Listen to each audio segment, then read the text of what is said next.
Rodolphe Adada, bonjour. Bonjour. Merci d'être avec nous. Vous êtes ministre d'État pour le développement industriel et de la promotion du secteur privé du Congo. Vous allez intervenir lors d'une conférence qui porte autour des PPP comme outil du développement des pays émergents. Ma question est simple. En quoi ces partenariats sont un outil de développement pour votre pays? Bien, ces partenariats sont très importants. Ils ont toujours existé en réalité, mais sous différentes formes.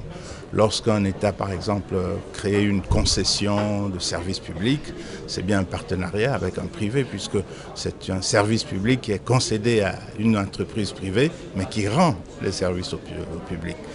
Distribution d'eau, distribution d'électricité, traitement des ordures, c'est donc quelque chose qui existe depuis longtemps. Ici, je crois que le plus important maintenant est d'essayer d'étendre cette coopération entre le public et le privé, par exemple dans le domaine des infrastructures.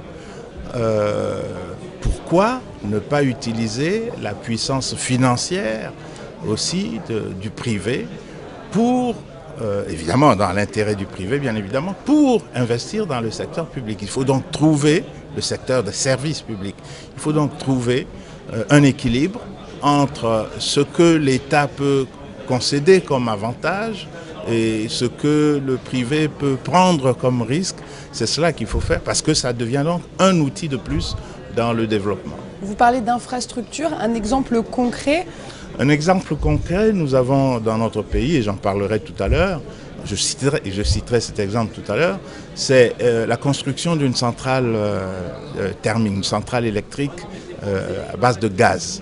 Nous avons une société qui est l'ENI, une société italienne qui produit du pétrole et donc il y a du gaz associé. Et généralement, jusqu'ici, ce gaz que l'on appelait gaz fatal était brûlé pour rien.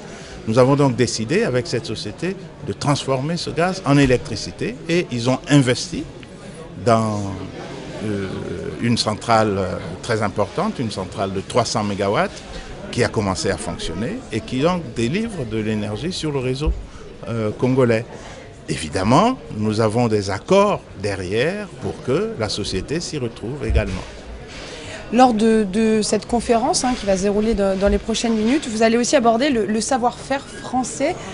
Au niveau de ces rencontres internationales, c'est important d'échanger pour peut-être s'inspirer de pays comme la France et d'autres?